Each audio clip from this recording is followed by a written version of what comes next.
আসসালামু আলাইকুম ওয়া রাহমাতুল্লাহি ওয়া বারাকাতুহু।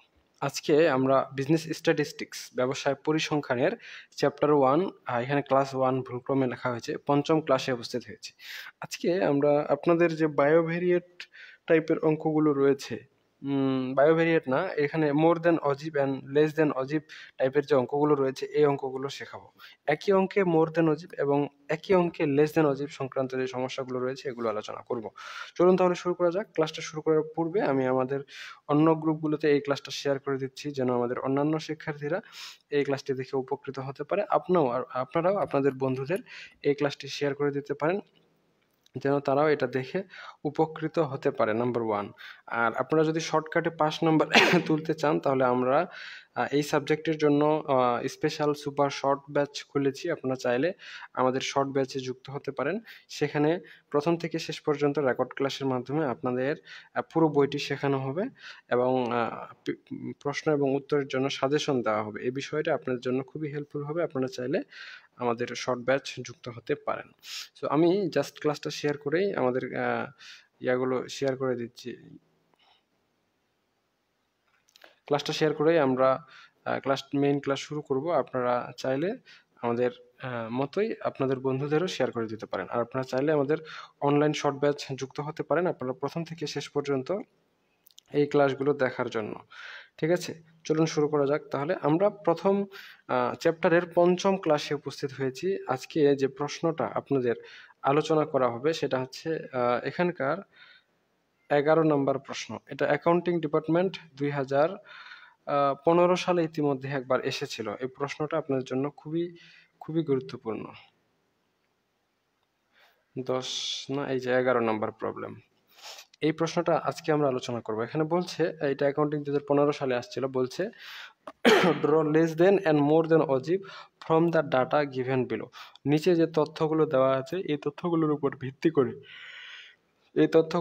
ভিত্তি করে মোর দেন এবং লেস দেন অজীব আঁকতে হবে। ঠিক আছে, তো মোর দেন এবং লেস দেন অজীব আঁকার জন্য প্রথমে আমাদের একটা টেবিল করতে হবে। এটা হচ্ছে আমাদের প্রবলেম নাম্বার কত, 11 নম্বর সমস্যা। ঠিক আছে, প্রথমে আমাদের কি করতে হবে, একটা টেবিল করতে হবে। টেবিলটার জন্য আমরা লিখতে পারি the table for calculation, TAC, the table for calculation, TABLE, table for calculation, CALCULATION,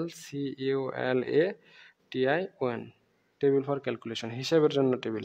যেহেতু মোর দেন আর লেস দেনের কথা বলা হয়েছে তার মানে দুইটা কলাম আসবে আর একটা আমাদের মার্কস আর ফ্রিকোয়েন্সির জন্য আসবে, অর্থাৎ আমাদের অঙ্কে 4টা কলাম আসবে। এখন রো কয়টা আসবে এটা আমরা প্রশ্ন দেখবো। এখান থেকে শুরু করতে হয়, 1 2 3 4 5 6 আর 2 8টা, অর্থাৎ 8টা রো আসবে, 4টা কলাম আসবে। তাহলে আমরা রো লিখে দিই প্রথমে 1 2 3 4 5 6 7 8। 8টা আমাদের রো আর কলাম হবে আমাদের 4টা। তাহলে প্রথমে 2 ভাগ করে দিচ্ছি এখানে, তারপরে এখানে 2 ভাগ করে দিচ্ছি, এরপরে এটাকে 2 ভাগ করে দিচ্ছি। ঠিক আছে, তাহলে আমাদের টেবিল কি হয়ে গেল। শুরুটা আমরা লিখবো ক্লাস বা মার্কস, CLASS, ক্লাস। এরপরে লিখবো ফ্রিকোয়েন্সি, FREQUENCY, ফ্রিকোয়েন্সি। এরপরে লিখবো আমরা লেস দেন কিউমুলেটিভ ফ্রিকোয়েন্সি। যেহেতু আমার এখানে লেখার জায়গা নাই তাই আমি সংক্ষেপে লিখে দিচ্ছি লেস দেন কিউমুলেটিভ ফ্রিকোয়েন্সি। ঠিক আছে, আর এখানে লিখবো আমরা মোর দেন কিউমুলেটিভ ফ্রিকোয়েন্সি, মোর দেন কিউমুলেটিভ ফ্রিকোয়েন্সি।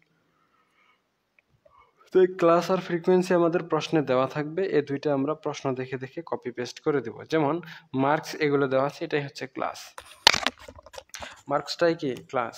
তাহলে এখানে 15 থেকে 25, 25 থেকে 35, এভাবে 10 10 করে 75 পর্যন্ত বেড়েছে। তাহলে আমরা লিখবো ক্লাস। ক্লাস হচ্ছে আমাদের 15 থেকে 25, আবার 25 থেকে 35, 35 থেকে 45, 45 থেকে 45 থেকে 55, 10 করে বাড়ছে, 55 থেকে 65 এবং সবশেষে 65 থেকে 75। এটা আমাদের ক্লাস। এরপরে কি দিছে? ফ্রিকোয়েন্সি। ফ্রিকোয়েন্সি আমাদের প্রশ্নে দেওয়া আছে 537, 537। এটা হচ্ছে ফ্রিকোয়েন্সি। তাহলে ফ্রিকোয়েন্সি আমরা প্রশ্ন দেখে দেখে লিখি। ফ্রিকোয়েন্সি তাহলে আমরা প্রশ্ন দেখে দেখে লিখি। ফ্রিকোয়েন্সিটা সহজ দিয়ে দিয়েছে 537, আবারও 537। এখন আমাদের কাজ কি? এখন আমাদের হচ্ছে লেস দেন কিউমুলেটিভ ফ্রিকোয়েন্সি বের করা। লেস দেনটা উপর থেকে নিচে আসবে আর মোর দেনটা নিচ থেকে উপরে আসবে। বুঝতে পেরেছেন? আচ্ছা, তো যেই ঘরে লিখবো লেস দেনের বেলায়, যেই ঘরে লিখবো ওই ঘরের উপরেরটা এবং পাশেরটা, পাশের ফ্রিকোয়েন্সি এবং উপরের কিউমুলেটিভ ফ্রিকোয়েন্সিটা যোগ করব। তো এখানে যেহেতু প্রথম ঘরে লিখবো, প্রথম ঘরে আমাদের পাশে কোনো ফ্রিকোয়েন্সি, উপরে কোনো ফ্রিকোয়েন্সি নাই, শুধু পাশে আছে 5। তাহলে এটাকে শুধু 5 লিখে দিব। এর পরের ঘরে লিখবো, এই ঘরে লিখবো, এই ঘরে লিখবো এটার উপরে আছে 5, পাশে আছে 3, 5 আর 3 যোগ করলে 8। এর পরের ঘরে লিখবো, উপরে আছে 8, পাশে আছে 7, 7 আর 8 যোগ করলে 15। এরপরের ঘরে উপরে আছে 15, পাশে আছে 5, 15 আর 5 যোগ করলে 20, উপরে আছে 20, পাশে আছে 3, তাহলে যোগ করলে হয়ে যাবে 23, 23 আর এখানে 7 যোগ করলে হয়ে যাবে 30। তাহলে লেস দেন কিউমুলেটিভ ফ্রিকোয়েন্সি আমাদের হয়ে গেল। এখন আমাদের মোর দেন কিউমুলেটিভ ফ্রিকোয়েন্সি। মোর দেনের বেলায়, মোর দেনের বেলায় যেই ঘরে লিখবো সেই ঘরের ফ্রিকোয়েন্সি, যে ঘরে লিখবো ওই ঘরের এই পাশের ফ্রিকোয়েন্সি এবং নিচের ফ্রিকোয়েন্সি যোগ হবে। তো আমরা এখানে প্রথম ঘরে লিখবো, এখানে নিচে তো কিছু নাই, পাশে আছে 7, তাহলে শুধুমাত্র 7 লিখে দিয়েছি। এর উপরে ঘরে লিখবো নিচে আছে 7, পাশে ফ্রিকোয়েন্সি 3, তাহলে 7 আর 3 যোগ করলে 10। এর উপরে ঘরে লিখবো নিচে আছে 10, পাশে আছে 5, 10 আর 5 যোগ করলে 15, নিচে 15, পাশে 7 যোগ করলে 22, নিচে 22, পাশে 3 যোগ করলে 25, নিচে 25, পাশে 5 যোগ করলে 30। ঠিক আছে? এইখানে n সমান লিখে দিবেন 30। ঠিক আছে? শুধুমাত্র এতটুকু। n মানে হচ্ছে এখানে যতগুলো ফ্রিকোয়েন্সি রয়েছে সবগুলো যোগ করলে কত হবে? 30 হবে। এটার মানে হচ্ছে এটাই। তো এখন আমাদের কাজ হচ্ছে একটা গ্রাফ নেওয়া এবং গ্রাফটাতে এই তথ্যগুলোকে সুন্দর মতন উপস্থাপন করা। তাহলে গ্রাফ কিভাবে তৈরি করে, গ্রাফটা কিভাবে আঁকতে হয়? একদম কোনায় দেখবেন, গ্রাফে একদম কোনায় দেখবেন, এই পাশ থেকে যাবেন 1 2 3, উপরে উঠবেন 1 2 3। তাহলে এখানে সেন্টার পয়েন্ট হচ্ছে আমাদের এই জায়গায়। ঠিক আছে? এই যে সেন্টার পয়েন্টটা বাইর হলো, এখান থেকে আপনারা আবার কলম দিয়ে লিখতে যাবেন না। আমার এখানে স্কেল দিয়ে লিখলে ক্যামেরায় ভালো দেখা যাবে না, এই জন্য আমি স্কেল দিয়ে লিখতেছি।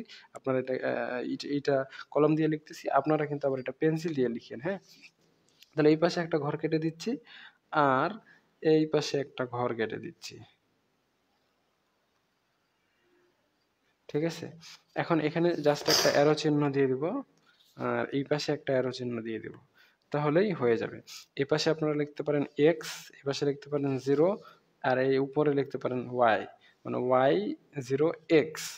ঠিক আছে? আচ্ছা, বরাবরের মতো আমাদের ক্লাসটা শুরু হয়েছে 15 থেকে। যদি এটা 0 থেকে শুরু হয় তাহলে ভাঙ্গা অংশ লেখার দরকার নেই। 15 থেকে যদি শুরু হয় তাহলে আমরা প্রথমে কি দিব? ভাঙ্গা অংশ দিব। তাহলে প্রথমে আমরা কি দিয়ে দিয়েছি? ভাঙ্গা অংশ দিয়ে দিয়েছি। এখন আমাদের এই পাশে ক্লাস লিখতে হবে, এই পাশে ফ্রিকোয়েন্সি লিখতে হবে। বুঝতে পেরেছেন? তাহলে 10 20 30 এ পর্যন্ত যাবে, বেশি দূর যাবে না।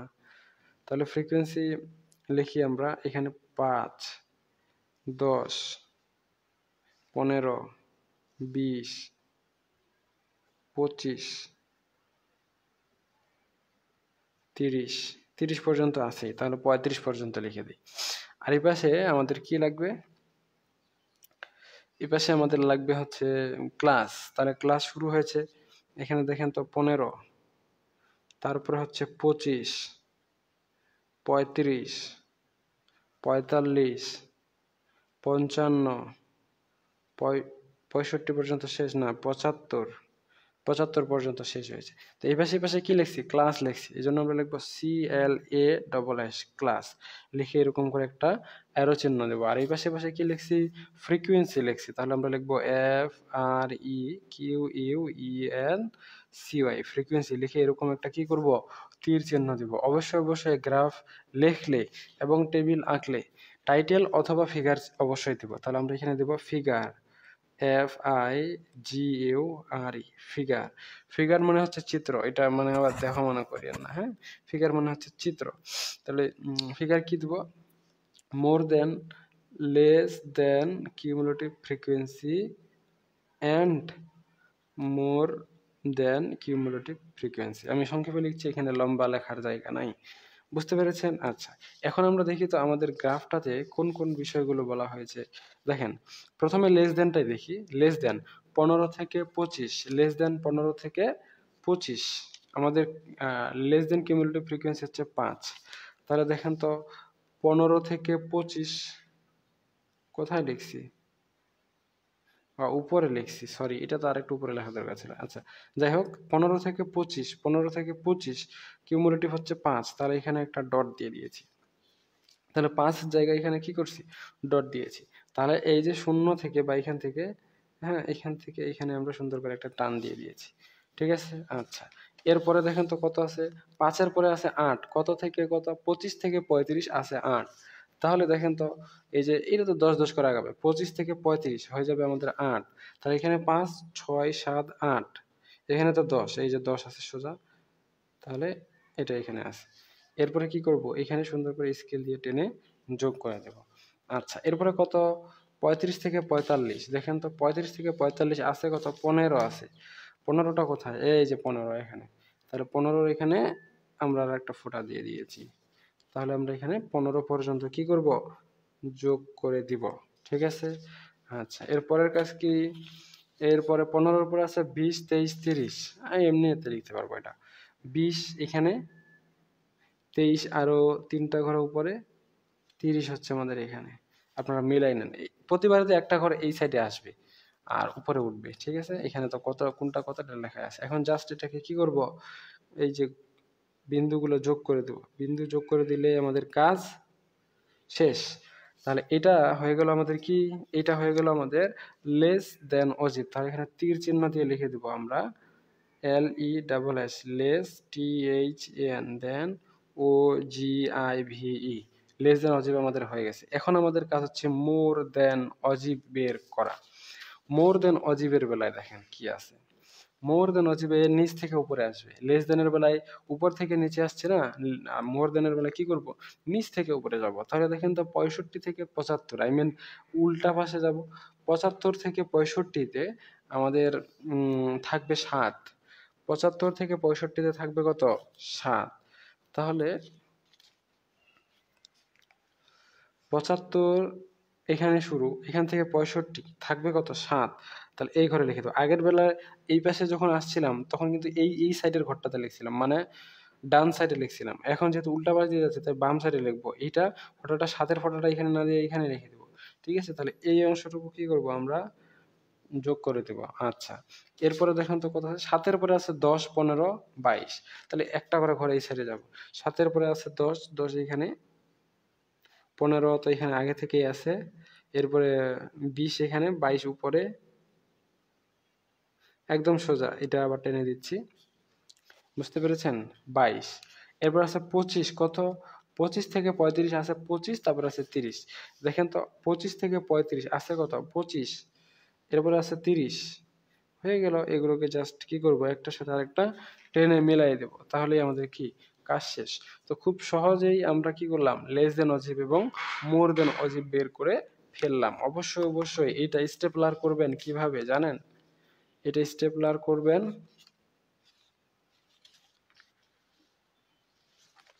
এটাকে তাহলে একটু কমাই দিচ্ছি, অনেক বড় হয়ে গেছে আমার এটা। স্টেপলার মেশিনটা কি আছে আমার এখানে? স্টেপলার করার সঠিক নিয়ম, সঠিক পদ্ধতি আমি আপনাদের দেখাই দিচ্ছি, কিন্তু আমার হাতে তো এই মুহূর্তে স্টেপলার মেশিন নাই। আচ্ছা, তাহলে আমি এমনি দেখাই দিচ্ছি। সুন্দর করে এইভাবে স্টেপলার করবেন। কিভাবে? দেখেন, এখানে একটু জায়গা খালি আছে, একটু জায়গা খালি আছে, এই পাশে একটু জায়গা খালি আছে। এখন আপনাদের কাজ হবে কি করবেন? এই পাশে এই যে আমাদের, আমি এখানে দেখা দিচ্ছি, এইখানে একটা পিন মারে দিবেন, এইখানে একটা পিন মারে নিবেন, তাদেরকে বলে দিবেন এই জায়গায় এভাবে পিন মারবেন, এবং এক্সপ্লানেশনটা ঠিক গ্রাফের একটু নিচে দিয়ে দিবেন। EXPLANATION, বাই দ্য ওয়ে এটা অপর পৃষ্ঠায় লিখবেন। এটা আমি অঙ্কটা এই পৃষ্ঠায় করছি না, তাহলে এই পৃষ্ঠায় দিবেন না, এর পরবর্তী পৃষ্ঠায় এভাবে দিবেন, পরবর্তী পৃষ্ঠায় এমনি দিবেন। ঠিক আছে?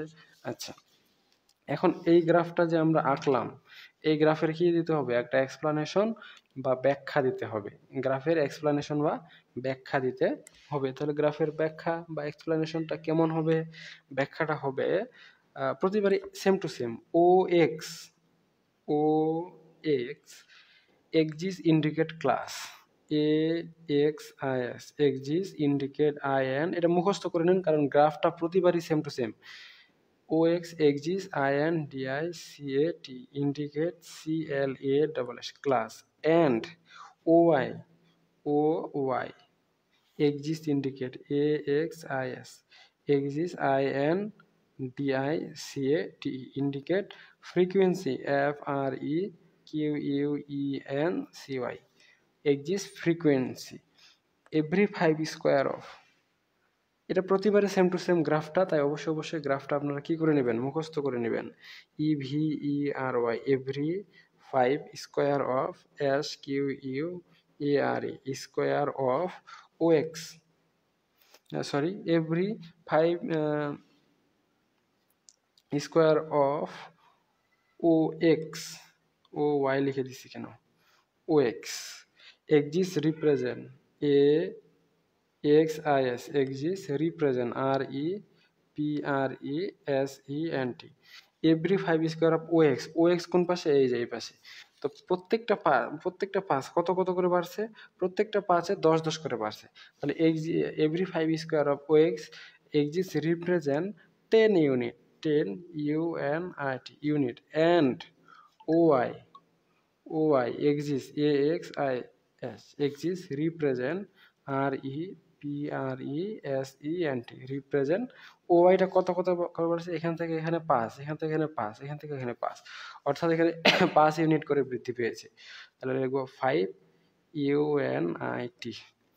তাহলে এই হচ্ছে আমাদের কি মোট বিষয়। আশা করা যায় আপনারা এইগুলো বুঝতে পেরেছেন। মোর দেন অজীব এবং লেস দেন অজীব সম্পর্কে আজকে আপনাদের পূর্ণাঙ্গ পঞ্চম ক্লাসে ধারণা দেওয়া হয়েছে। এভাবে যদি আপনারা চান সম্পূর্ণ বইটি আমাদের কাছে পড়তে, তাহলে আমাদের কাছে পড়তে পারেন একদমই নামমাত্র ফি দিয়ে। তো ঠিক আছে, আজকে এ পর্যন্তই। সকলেই সুস্থ থাকুন, ভালো থাকুন, আর আমাদের সাথে থাকুন। দেখা হচ্ছে নেক্সট পর্বে আপনাদের সাথে। ততক্ষণ পর্যন্ত খোদা হাফেজ। আমাদের প্রাইভেট গ্রুপটা আপনাদের একটু ভিজিট করে নিয়ে আসি, তাহলে আপনারা বুঝতে পারবেন আমাদের প্রাইভেট গ্রুপের বর্তমান অবস্থা কি। তো এটা হচ্ছে আমাদের free group, BBA group all department. আপনারা চাইলে আমাদের এই ফ্রি গ্রুপে যুক্ত হয়ে থাকতে পারেন, এটা আপনাদের জন্য বেনিফিশিয়াল হবে। এবং আমাদের প্রাইভেট গ্রুপ হচ্ছে এই যে 08 স্ট্যাটিস্টিক্স, বিজনেস স্ট্যাটিস্টিক্স, এটা 189 জন শিক্ষার্থী এই মুহূর্তে আমাদের এই ব্যাচে ক্লাস করছে, প্রাইভেট ব্যাচে। এখানে শুধু প্রাইভেট শিক্ষার্থীদের জন্য ক্লাস নেওয়া হয়। ফ্রি ক্লাসগুলো এখানে রয়েছে, সেই সাথে প্রাইভেট ক্লাসগুলোও এখানে রয়েছে। তো ঠিক আছে, আজকে পর্যন্তই। সকলেই সুস্থ থাকুন, ভালো থাকুন, আর আমাদের সাথে থাকুন। দেখা হচ্ছে নেক্সট পর্বে। ততক্ষণ পর্যন্ত খুদা হাফেজ।